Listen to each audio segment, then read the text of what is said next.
Ким аткарды тапшырманы ушул жерге чейин бүтүргөндөр барбы, мына жерге чейин?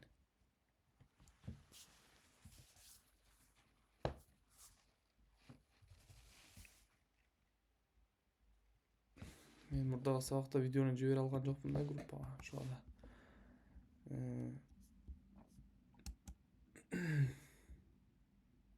Макул. 61ден баштай беребиз. Кийинки сабакта биз кийинки сабакка чейин 2 видео жиберем группага. Мурдагын жибере албай калдым. Бүгүн ушул проект Cat Photo Application проекти бүтөт. Анан кийинки проектке өтөрөбүз.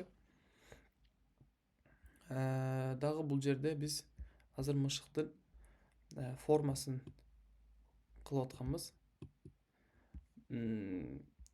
Мышык тууралуу колдонуучудан маалыматты алып чогултуп, анан бэкэндке жибере турган жерин жазып атканбыз.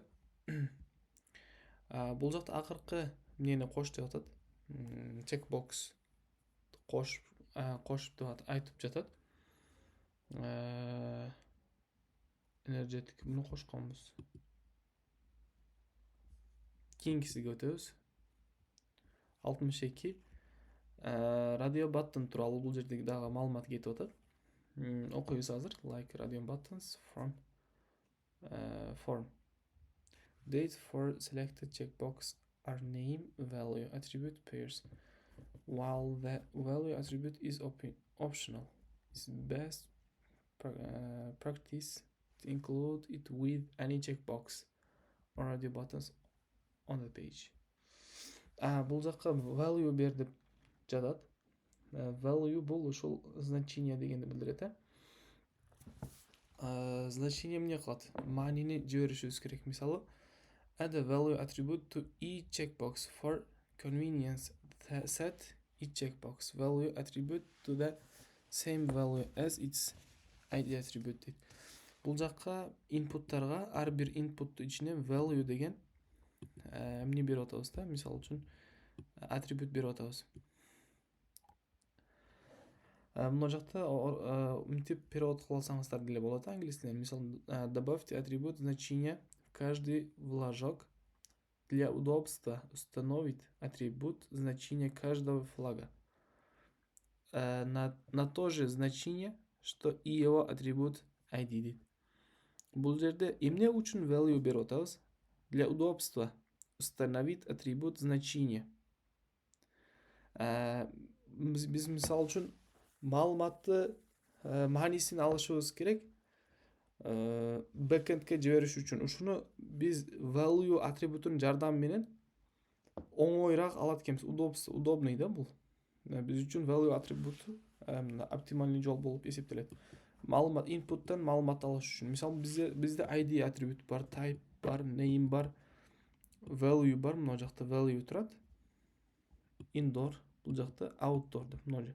Эми биз мына жерде беришибиз керек. Мына жерге ID type name, анан мына жерге value деп туруп, бул дейт эмне болуш керек дейт? ID менен окшош болуш керек дейт. Allowing, мынакей. Input бул жерде кетти. Кийинки input'тагы беребиз. Value беребиз. Value money, value lazy.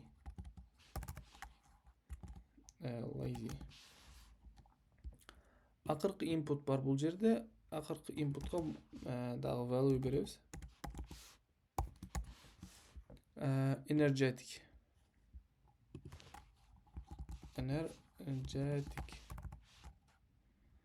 Energetic болот экен. Jetic эмне болот? Energetic. Energetic. Мындай болуш керек, мынакей. Эми биз value бердик, текшеребиз, мынакей. Бул маалыматты, мисалы, форма маалыматты чогултуп жатканда бизге ушул маанини да жиберет да. Мааниси кандай? Ушуну да жиберет. Значение. Кийинки тапшырма бизде мисалы үчүн in order to make checkbox checked or radio button selected by default, you need to add the checked attribute to it. Here is an example of a radio button with the checked attribute дейді. Бұл жақта мисал үшін дейді, қараңыздар, defaultный inpuттар checked болып тұрыш керек, белгіленіп тұрыш керек. Мисал бұл жерде қараңыздар, defaultный қайсы бері белгіленіп тұрады. Мисал үшін indoor же loving деген мисал үшін кіргенде қолданушы defaultный тұрушы керек. Біз ушуну кылышыбыз керек дейді.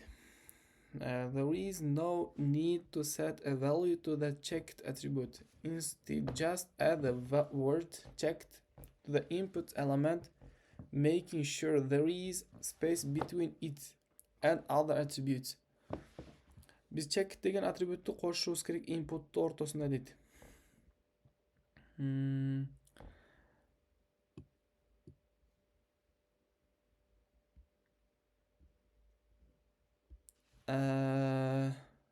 Нелер дейді? Inputты ортасына дейді checked деген мына қойылған бұл жерге. Checkedті просто әлі жөн эле checked деп жазып қойыш керек. Қалған атрибуттар бұл жақта тұрады мынаки. Көрөсүздөр. Make the first radio button and the first checkbox selected by default. Biz birinchi radio button менен birinchi checkbox'ты эмне кылышыбыз керек экен? Checked болуп турушу керек экен. Ушуну checked деген атрибуттун жардамы менен кылат экенбиз. Ана бул жерде example берген. Мисал үчүн бул жерде radio button турат. Input'тан кийин мисал үчүн checked. Мынаки. Результатты текшерем. Туура эмес жаздымбы? Checked. Туура эмес кетип калды мынаки. Эми өзүңүздөр көрөсүздөр мынаки indoor бул жерде белгиленип турат. Kings, what's your cat's personality деген суроого ушул жерге, мына жерге экинчи файлды сеттин ичинен биринчи inputка мен checked атрибутун кошуп коюшум керек. Мындай loving болуп турат бул жерде. Көрүп атасыздар, Бул defaultный. Колдонуучу киргендер көрөт. Indoor болсо калтыра берет. Loving болсо бунда калтырат, же болбосо калгандарында мынтип белгилеп койсо болот деген маанини билдирет. Кийинки тапшырмага өтүм.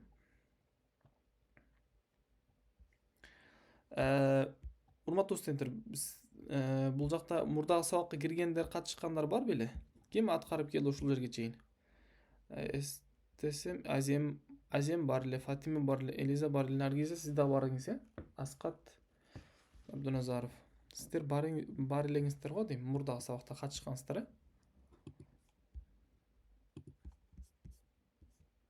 Мурунку сабакта мен жок болуп калдым. Фатима сизби? Же Наргизабы? Жок, Наргиза. Наргиза. Муну өз алдынча кирип кылып аткандар барбы бул проектти?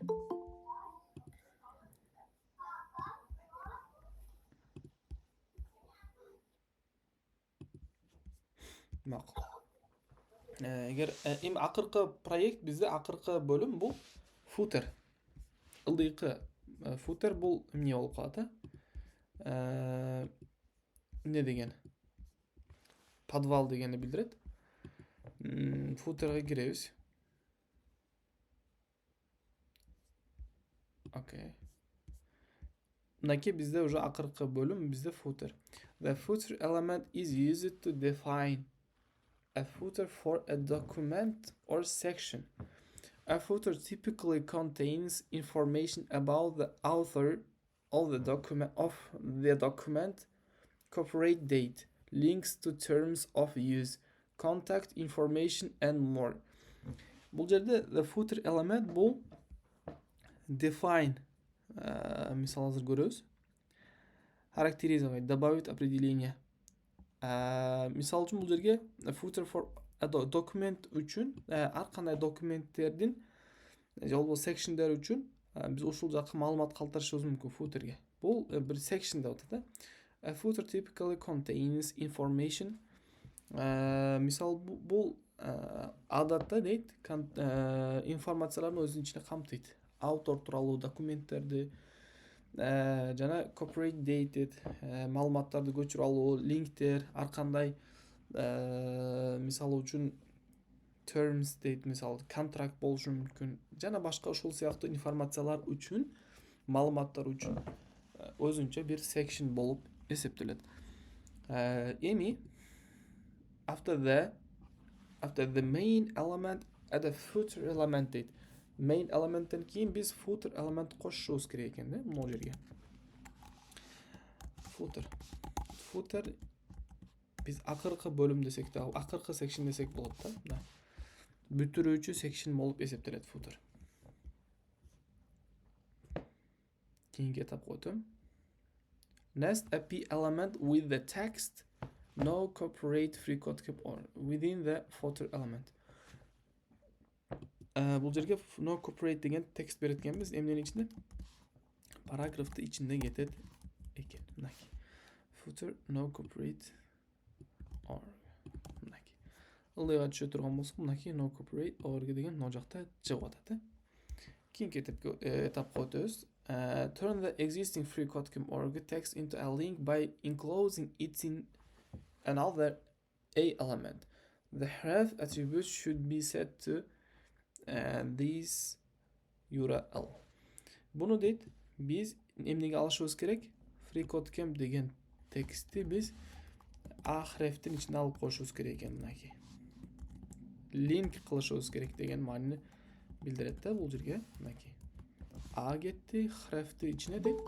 Href урматтуу студенттер, бул жерге бул атрибутты, бул ссылканы берип коюшум керек экен.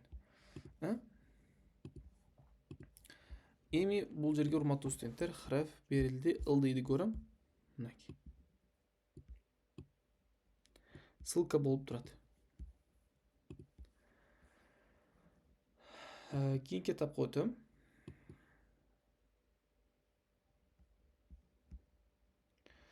Кийин бизге билдирүү берип атат. Note берип атат. Everything you have added to the page so far is instead the body element. All page content elements that should be rendered to the page go inside the body element. However, the other important information goes inside the head element. Эми бул жакта биз body elementin ичине биз бардык элементтерди бердик дейт.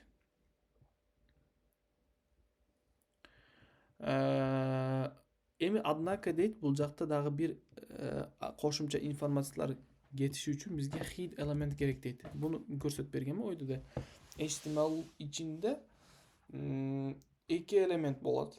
Эки глобальный элемент, биринчиси body, экинчиси head.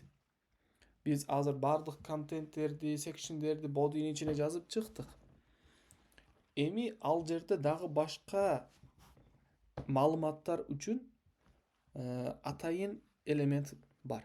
Бул биз аны head деп атайбыз. The head element is used to contain metadata about the document, such as its title, links to style sheets and scripts. Metadata is information about the page that isn't displayed directly on the page. The head element içine deyt, biz emne kollanabız deyt, used to contain metadata deyt. Biz аны metadatalar үчүн колдонобуз.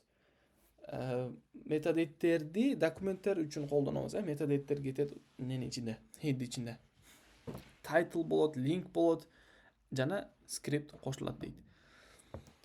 Metadata is information дейт. Metadata бул информация, маалымат. Кандай маалымат? Веб-сайт тууралуу маалымат түзүлөт да, өзүнүн ичине камтыйт. Келиңиздер, буну практикада көрөлү. Head мынакей. Буну бердик. Эми кийинки этапта бизге мета тегтер кетет. Биринчи title. Title баш сөз. Title ичинде get photo application деген текст кетет экен мынакей. Кийин бизде HTML кетти, language деген, мисалы ушундай айтышым керек, мына lang деген тег бар, атрибут бар. Note беріп жатыр, қараңыздар. Note that the enter contents of the page are nested within an HTML element. The HTML element is the root element of an HTML page and wraps all content on the page. You can also specify the language of your page by adding the lang attribute to the HTML element. Add the lang attribute with the value in to the opening HTML tag to specify that the language of the page is English. Biz misal үшін бұл жаққа не берішіміз керек та? Язык. Misal үшін ушул page қайсыл языкта? Бұны біз сөзсіз берішіміз керек. Қайсыл атрибут арқылы language, lang деп қысқартырып жазылған language misal үшін толық айтылғанда language болады. Бұл жақ атрибут қатар берілгенде қысқа lang деп береміз. Ал langтың ішінде біз аны in деп тұрып қысқартып жазамыз English. Бұл HTML English мәнінде кетеді. Мәнісінде кетеді.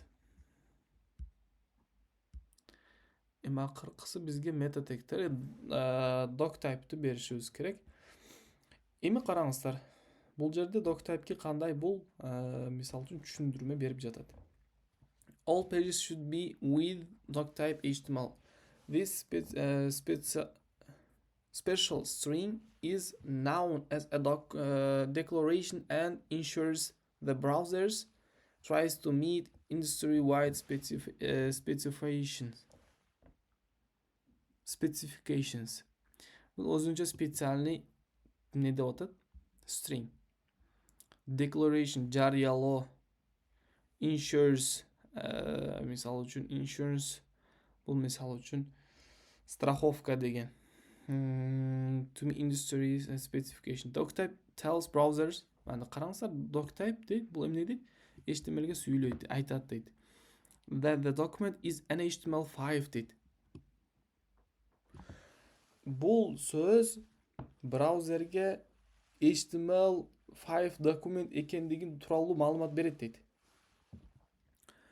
Latest version. Ақырқы HTML форматы екендігі туралы doctype бұл браузерге маалымат береді дейді. Ошол үшін doctype сөзсіз түрде болушы керек. Doctype HTML.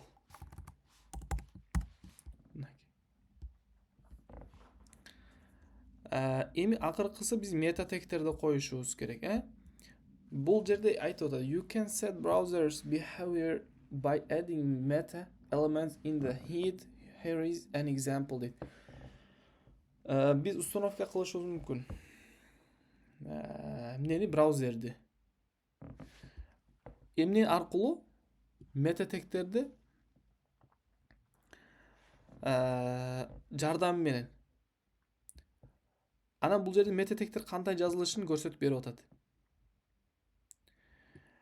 Inside the head element, nest a meta element with an attribute named charset. Характеристика. Set the value to UTF-8 with UTF-8 болады. With tells the browser how to encode characters for the page. Бұл page туралы, барақша туралы маалымат беріп атады метатег браузерге. Бұны page-тің характеристикасы деп атады, форматы UTF-8 форматта. Біз бұл маалыматты метатег арқылы береді екенбіз. Бұл жерде charset болуш керек.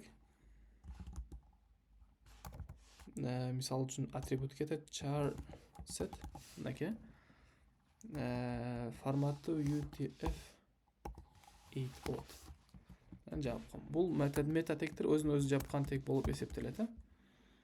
Element is void element. Өзін-өзі жапқан element. With the last change you have complete the cat photo congratulations. Уже болды екен, уже бүтіп тұр.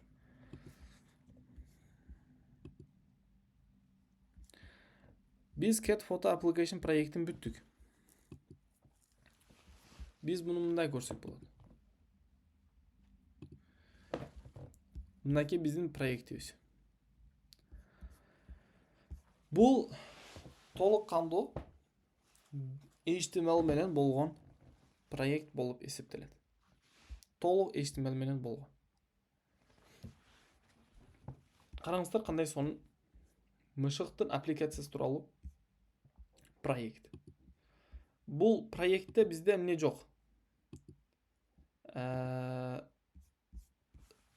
CSS жана JavaScript жок. Бирок могу жакта сонун проект болду, форма кошулду. Форма өтө маанилүү болуп эсептелет. Өтө маанилүү. Эми бизде кийинки проект, буну мындай кылсак дагы болот. Менде body'ден кетти, калганы. Буну ачайын дагы. Мынакей. Проектибизди copyright кылып алайын. Body'ден footerге чейин. Body'ди алдым, мынакей. Эми бул жакта өзүм аткарып келип аткан проектимге коем. Өчүрүп салдым. Койдум. Тартипке койдум. Мынакей. Проектим ушулардан турат.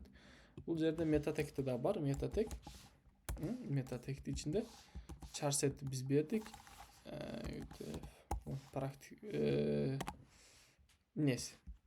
Doctype ойду да бар. Характеристикасы, head бар, body бар. Енді проектти көрөм браузерден.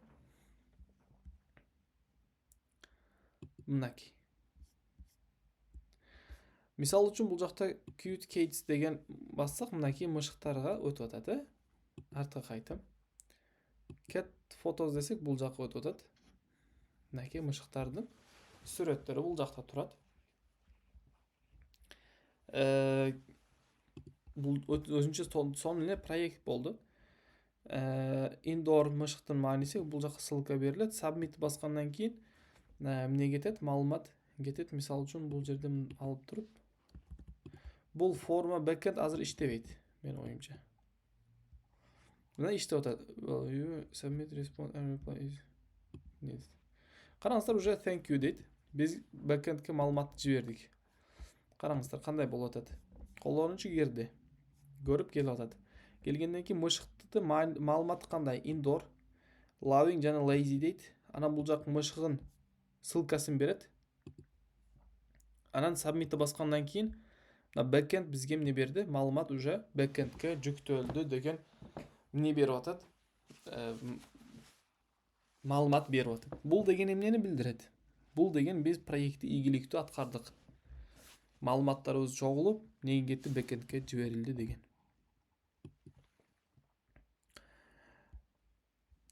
Бул жерде айтып атат. We will review your submitted response and reply if needed. Биз сенин жиберген респонсуңду дейт. Сурооңду текшерип чыгып, кайра сага эмне кылабыз? Жооп беребиз эгер керек болсо дейт. Мына ушинтип биздин биринчи проектибиз ийгиликтүү аяктады. Бул тууралуу кимде суроо бар? Урматтуу студенттер, кимде суроо бар бул тууралуу? Талкуулайлы дагы, кийинки этапка өтүп кете беребиз. Суроо барбы?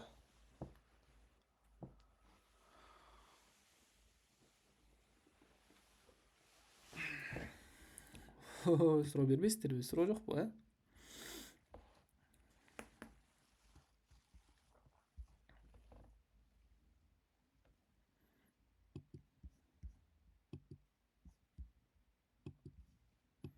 Эч кимде суроо жок. Хорошо, мен кийинки проектке өтүп кете берем анда.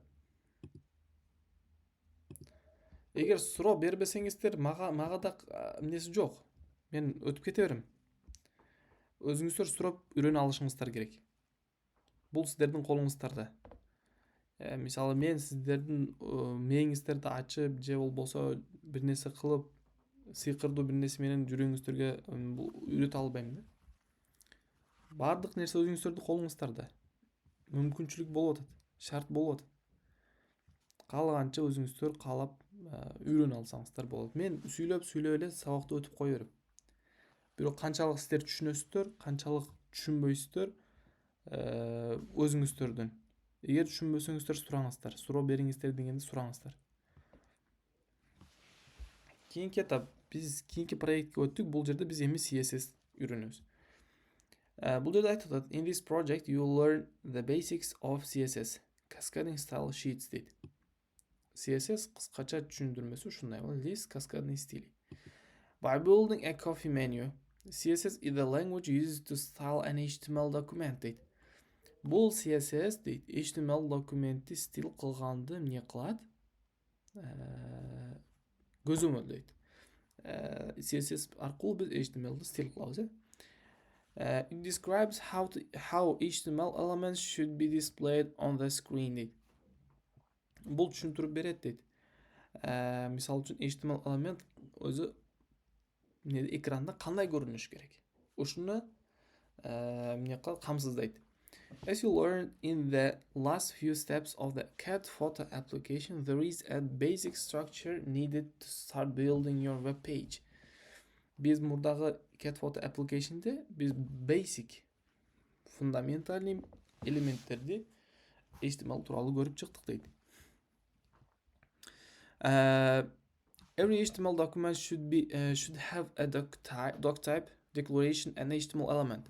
The doc type tells the browser which version of HTML the document is in. Дагы бул жерде айтып атат, ар бир HTML page'de doc type болушу керек, declaration. Декларация болушу керек дейт. Бул дейт, doc type браузерге биздин HTML баракчабыз кайсыл форматта экенин айтып берет дейт. And the HTML element represents the root element which contains all other elements deyt. Эми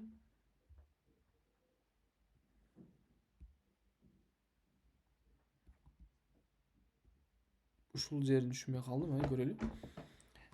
Элемент HTML наставляет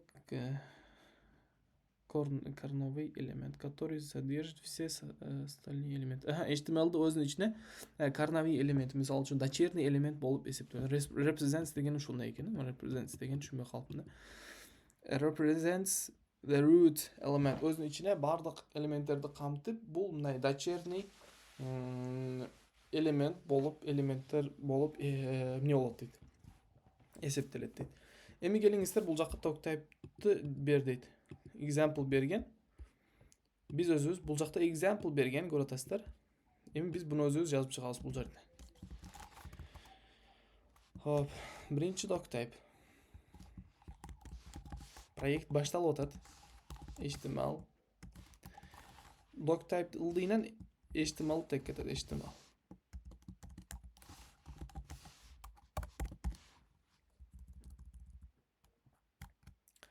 Бул жерде language болуш керек. Language мынакей. English болот. Кийинки этап бизде коду текшеребиз. Сон. Head элемент кошушубуз керек бул жерге. HTML'ды ичине head элемент кошобуз, ичинде эмне болот экен? Head.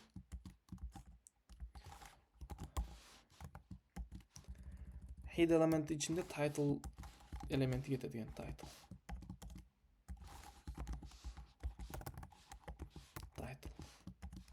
Title элементи ичинде эмне деген? Coffee menu деген текст кетет экен. Кийинки этапка өтөм. Эми бул жакта title элементке түшүнчө берип атат, The title is one of the several elements that provide extra information not visible on the web page. Not visible. But it's useful for search engineers or how the page gets displayed. Title element дейт. Several элементтерден болуп эсептелет. Бул веб пейджге кошумча маалыматты бергенди камсыздайт дейт. Бирок бул веб баракчада көрүнбөйт. Jana search engine engineers izdөө bölümüne жардам берет дейт. Мисал кантип пейжди тапканга жардам берет дейт. Title. Буну көргөзгөмө title каерде кандай көрүнөт? Inside that айтады. Inside the heat element nest a meta element with an attribute named charset. Set to the value UTF-8 to tell the browser how to encode characters for the page.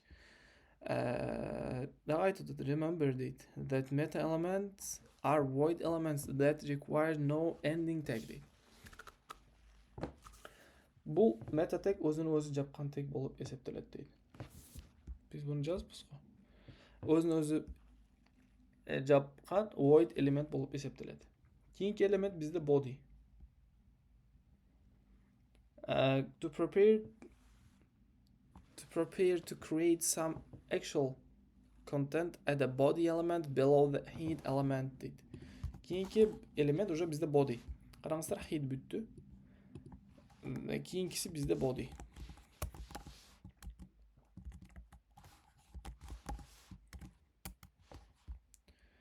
Tekşirem. Bizden qarаңыздар, өйдөдө проектибиз акырындан түптөлүп келип атат мынакей. Эми бул жерге it's time to add some menu content. Add a main element within the existing body element. It will eventually contain pricing information about coffee and desserts offered by the coffee. Main element береткенбиз бул жерге главный. Биз мурдагы Catfood application'da дагы main элементти колдонгонбуз, мынакей. Main бул глобальный элемент болуп эсептелет. Могу жерин көрөлү да мына. В конечном итоге он будет содержать информацию о ценах кофе и десертах, предлагаемых кофе. Мисал үчүн бул өзүнүн ичине дейт, өзүңүздөр окудуңуздар го. Өзүнүн ичине мисал кофенин түрлөрү, баасы жана десерттер тууралуу маалыматты өзүнүн ичине камтыйт дейт. Main element.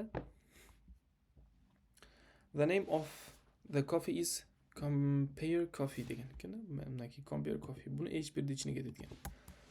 H1 берилет элемент. Биринчи баш сөз H1 ичине кетет турган баш сөз бул compare coffee. Мынакей бул жакта уже маалымат, результатты көрүп барып атабыз, акырындан.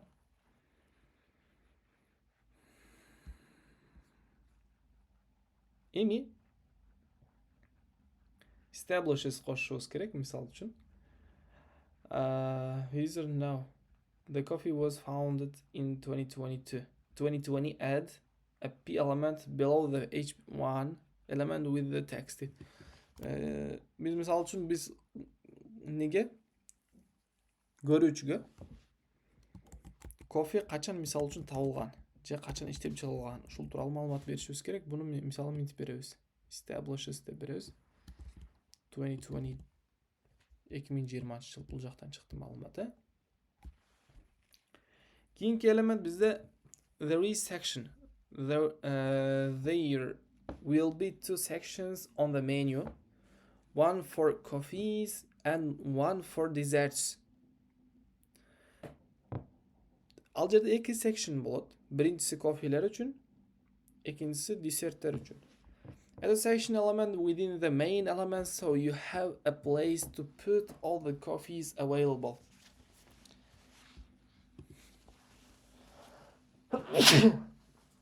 Alhamdulillah.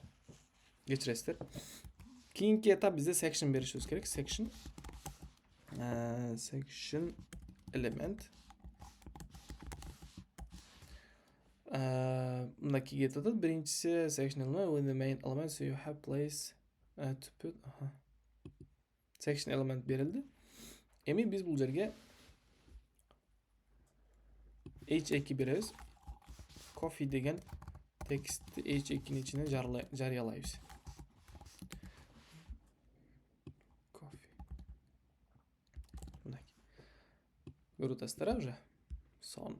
Кийинки этап. Эми still кошушубуз керек dedi. Till now, you have had limited control over the presentation and appearance of your content. To change that the style element within the heat element. Эми биз толук кандуу контрол кылышыбыз үчүн дейт. Мурда бизде лимит болгон да. Стил кылганда, веб пейджде стил кылганда бизде лимит болгон. Бир канча жерге чейин биз аны мисалы үчүн контрол кылганбыз, кооздогонбуз.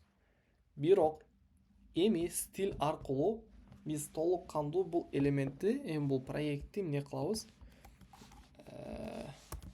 Контрол кылабыз, колго алабыз. Мисалы үчүн style.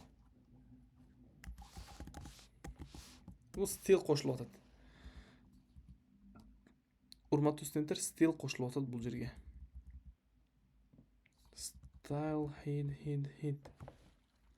Within the head element style. Мынакей.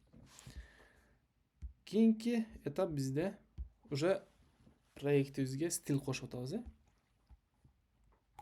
Стил кантип жазылат?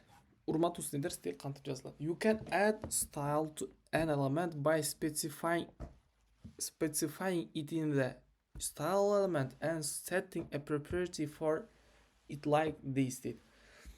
Мисалы үчүн биз кантип кошулат бул жакта аны өзүнүн специальный значение жана эмнеси бар дейт. Значениясы бар дейт. Анан бул өзүнчө бул тартип менен жазылатты бизге көрсөтүп берип атат. Мында көрүп атасыздар. Элемент, свойство и значение. Бизде биринчи элемент кетип атат, свойство берилип атат, анан значение берилип атат. Эми center the content of the h1 element by setting its text align property to the value center дейт. Эми биз муну текстти дейт центрге коюшубуз керек. Веб пейдждин центринде турушу керек. Буну үчүн биз эмне кылабыз? H1 дейбиз. H1 бизде элемент ордуна кетип атабы? Албетте. Bizde property ne olur? Text align болот. Text align ne? Мынакей мынау bizde property болот мынакей. Мааниси эмне? Center. Көрүп атасыздар, текстибиз центрге келди. Вот ушул тартип менен биз эми стил жазабыз.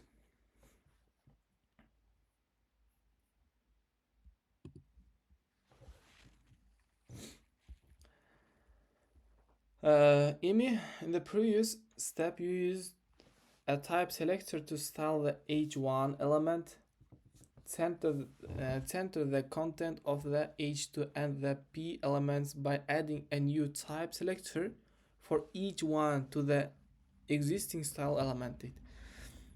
h2'ge мурда жазганыбыздай дейт, h1'ди центрге алып келгенде эле бул текстти дагы, анан бул текстти дагы центрге коюшум керек экен дейт. Бул үчүн биз эмнени колдонобуз? h2 дейбиз, элемент болот.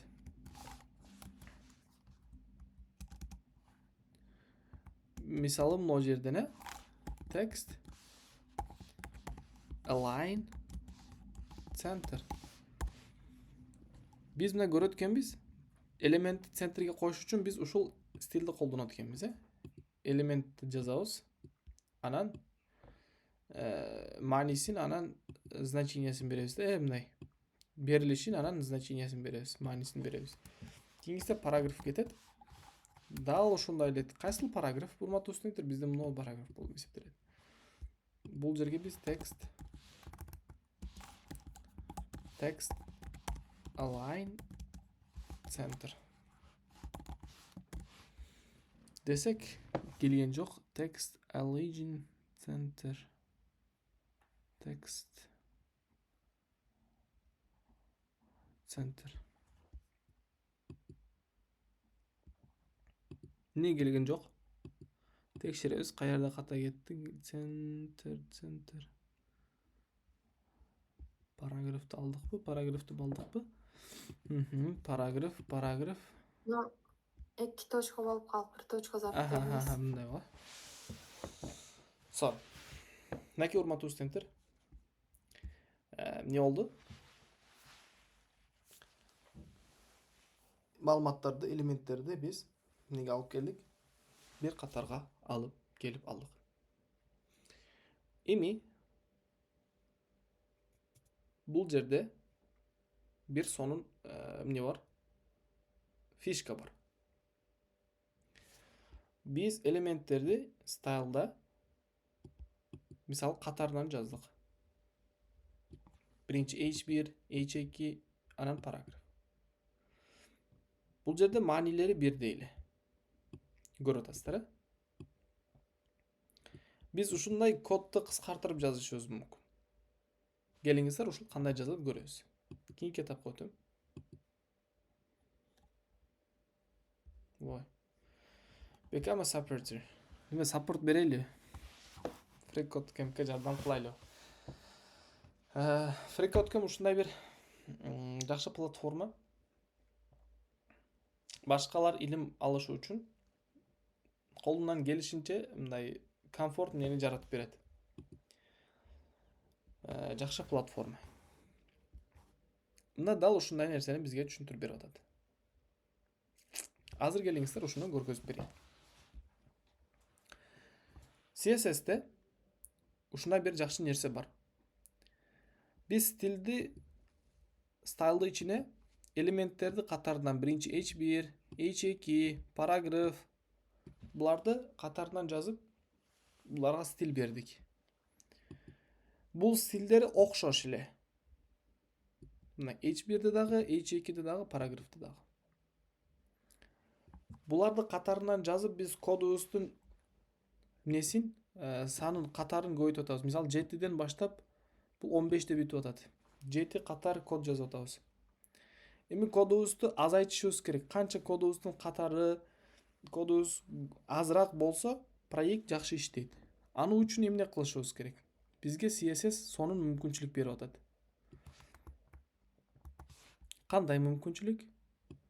Элементтерге стиль бергенден катарын жазып кетсең болот. Мисалы H1 деп туруп утуруп коебуз дагы, H2 деп жазабыз. Дагы утуруп коюп туруп, параграф деп жазсак, ушул 3 элементке бирдей стиль иштейт.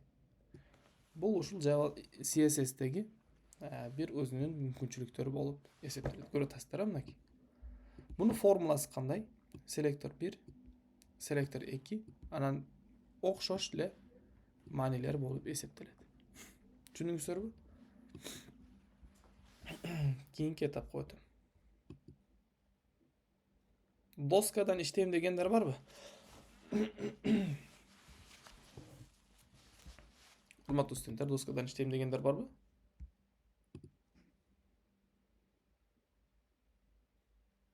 Мен иштей берем, азыр ноутбук менен отурам. Кана анда Фатима көрбөйлү.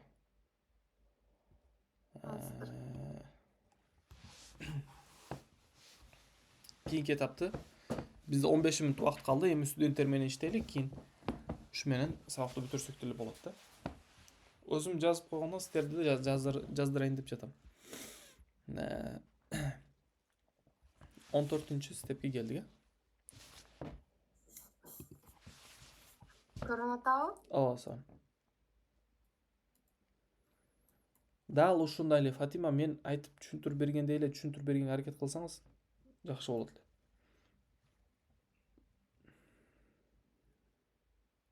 Бул файлдын түрүн айтып атат да. Кантип? Мисалы биз вот у вас есть три элемента на piece of CSS в тегах стилях. Мисалы бул жерде айтып атат, биз 3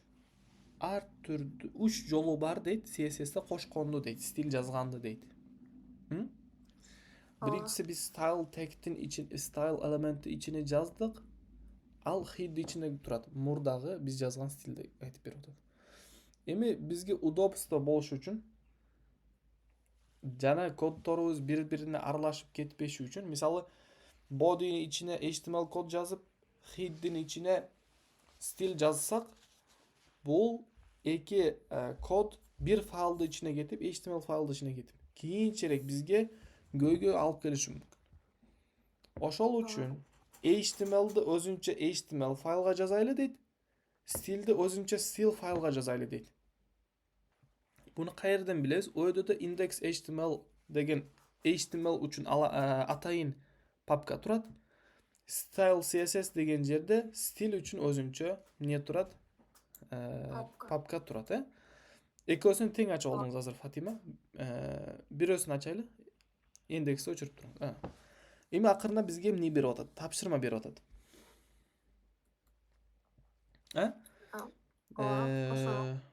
Эми айтып атат. Start by working with the style you have created in the file. Make sure you have... Эми чекти бассаңыз.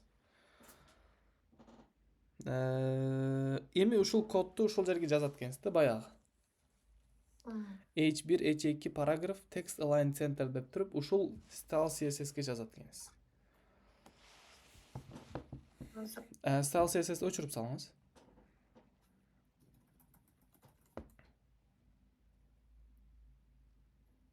О стилди ичинде турат, стайлды ичинде турган элементтерди H1, H2 параграф дегенди копировать кылыңыз. Копировать, ичиндегилерди. Жок, өчүрүп салбаңыз. Пока өчүрүп салбаңыз. Стилге өтүңүз дагы. Жазыңыз, кол менен жазып коюңуз. H1, H2 параграф. Стайлды өчүрүп салыңыз. Болду. Эми текшериңиз.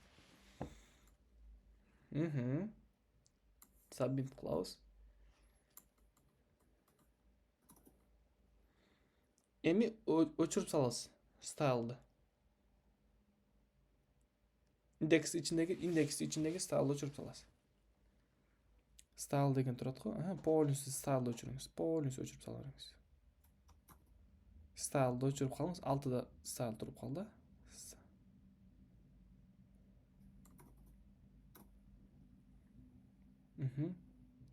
Бол. Эми check your code дейт. Текширип көрсөңүз. Кийинкисиге өтөбүз. Эми биз кошушубуз керек. Эки файлды азыр style өзүнчө турат, индекс өзүнчө турат. Булар совместно иштеш керек. Ошол үчүн style CSS файлды биз HTML файлга туташтырып коюшубуз керек. Аны үчүн бизге специальный link деген эмне бар? Элемент бар, Link бул тайтлдан кийин жазылат, Фатима.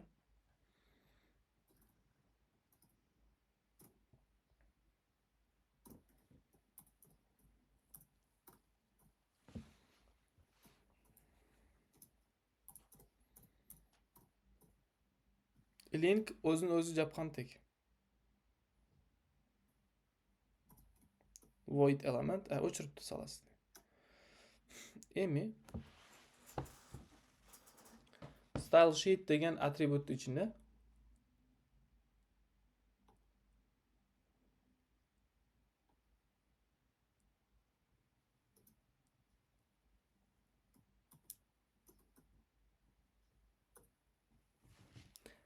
жок, rel деген, караң, rel деген атрибут беришиңиз керек. Rel деп туруп барабар style sheet деп жазасыз.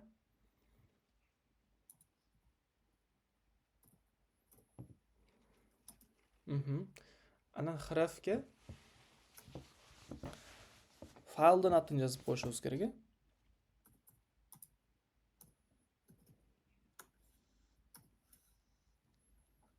Style CSS.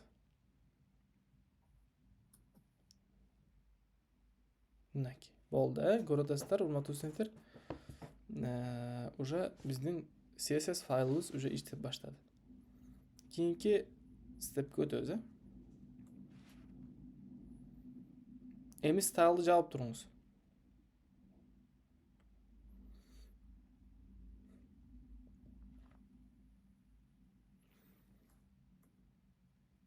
Индекс, ушул жерден иштейбиз.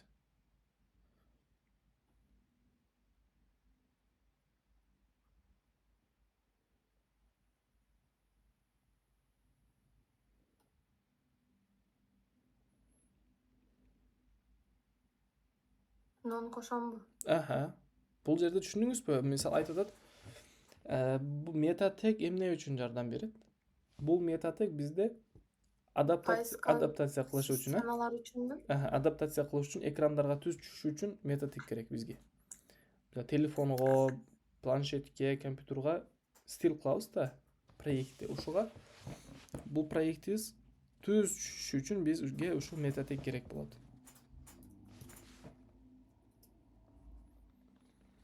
Non yazambu. Name.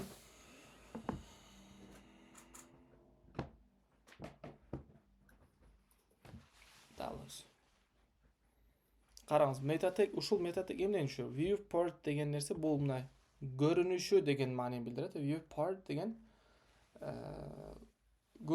мисалы үчүн проекттин көрүнүшү, экрандагы көрүнүшү деп түшүнсөңүздөр болот name'ди. Анан контент ичинде эмне кетип атат? Width, узундук, device бул колдонуучу курулмалар, аппараттар, жана initial scale 1.0 дейт. Initial баштапкы мисал форматын айтып атат. 1.0 форматты кетет. Кана check your code десеңиз. Эми кенен коркпой эле биз экраныбызды эмне кылсак болот? Мисалы үчүн адаптация кылсак болот, Эми Фатиманы кое туруңуз. Ким иштейт доскадан? Фатима, Элиза, Наргиза болушу мүмкүн, бек болот. Фарида. Доскадан иштейм дегендер болсо, иштесеңиздер болот.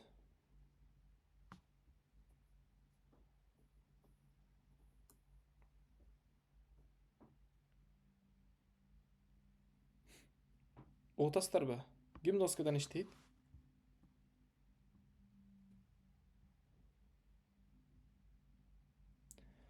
Фатима даканс уланта бериңиз. Maklandı.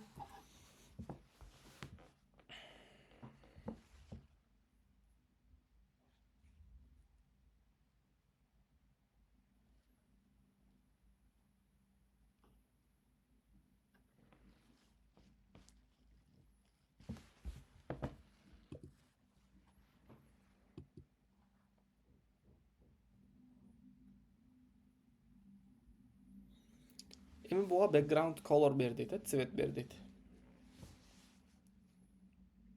Body'ge veren bir. Ушунда body'ге бер дейт, body'ге бер дейт.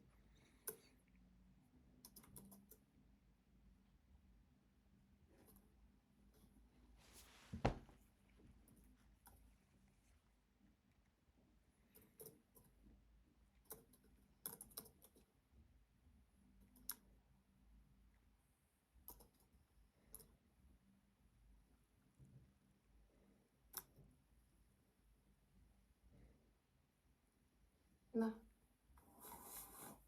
Со. Кийинки этапка өтөбүз. Уже мына көрүп атасыздар, биз цвет берип иштеп атабыз проект менен.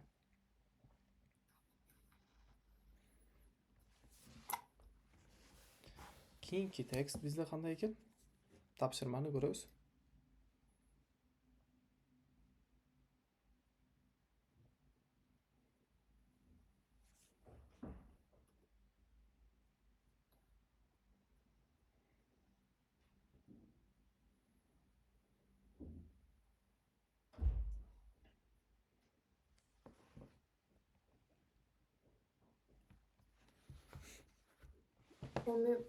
Emi Эмне деп атат?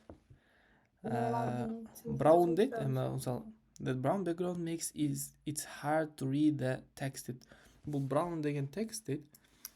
Тиги тексттерди цвет тексттерди окуганга кыйынчылык жаратат дейт, көйгөй жаратат. Аны башка колорго цветке алмаштырып коюу дейт. Blue деген цветке алмаштырып коюңуз буну. Мынакей.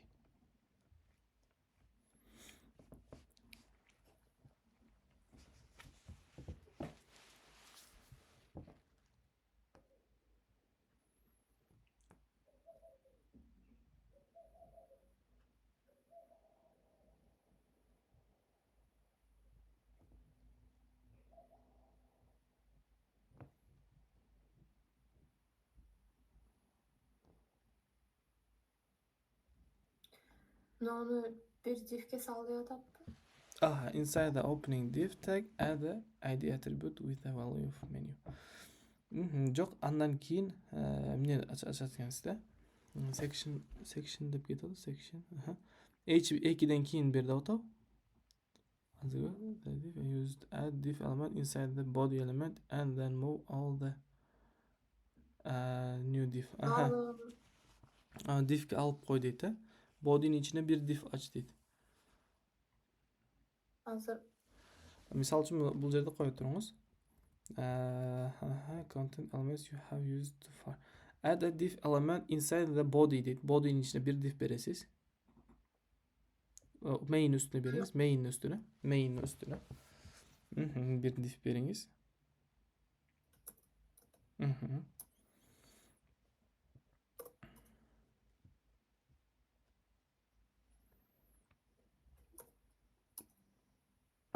Эми ушул main полностью барын дейт. Эмненин ичине киргизиңиз дейт. Дифти ичине алып коюңуз дейт.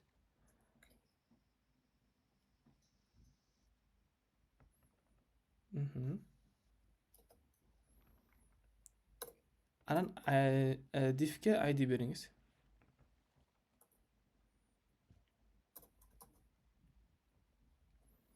Menu деген, menu.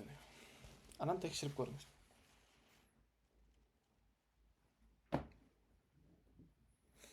Сам. Эми индекс жаап CSS иштейбиз, индекс жаап алабыз.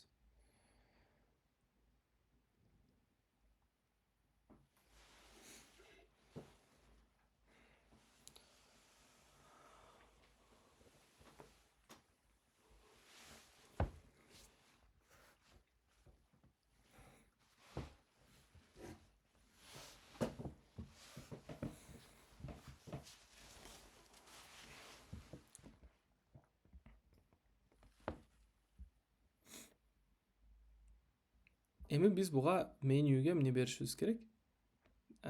Узундук беришибиз керек экен. H1'de ылдыйынан жазасыз. Жок, H1 буларды ылдыйынан. ID selector'da ID'ni алыш үчүн биз решетка колдонобуз. Решетка менен ID'ni ушул элементке ID'сине кайрылатабыз. Меню. Width берди атады. Width of 300. Width деген узундук. Pixel бул ушул өлчөм бирдик. Биз узундуктарды pixel менен беребиз. Дагы акыркы тапшырманы аткарып коелу, ушу менен бүтүрөбүз. Мына кийин могу жакка келип калды, биздин эмне? Тексттерибиз сол жакка келип калды. Чек кылабыз эми.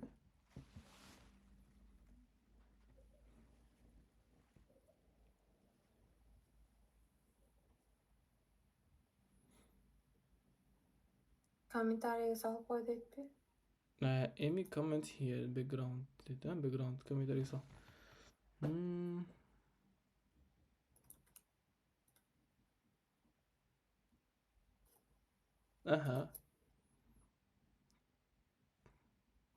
Кийинки өтөбүз.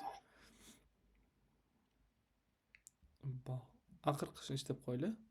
Эми div'ти ушул жерге background color'ду ушул жерге берет экенсиз. Менюнун ичине. Полностью экранга эмес, ушул менюнун өзүнө эле.